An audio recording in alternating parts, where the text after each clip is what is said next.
Popular ang buhol sa sandugo, usa ka ritual sa panighinigilay nga gitiman-an sa nahiusa nga managlahing dugo nga imnon og sawhan aron ang dugo nga mubatay sa matag kaunuran.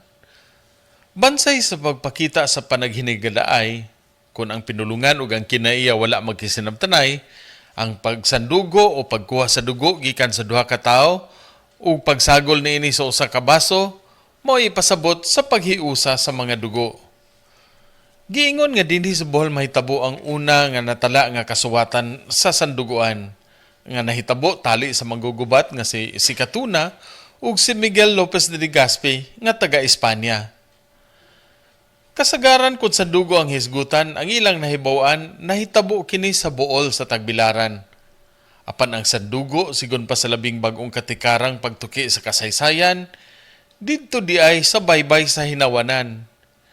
Dinhi nga lugara, muhaom sa gibatbat sa kasaysayan nga ang sanduguan natumbok sa hanay sa duha ka islas Kabisayan. Mismo ang National Historical Commission mao nay nagdeklarar sa hinawanan nga matuod nga nahitabuan sa sandugo nga nahimong bantugan isip liso sa tinipo nga makanasuran.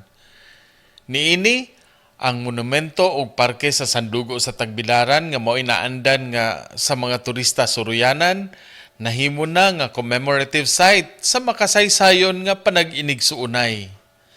Gikan diri sa Bohol alang sa Maayong Balita Central Visayas, Ray Anthony Chu, PIA Bohol.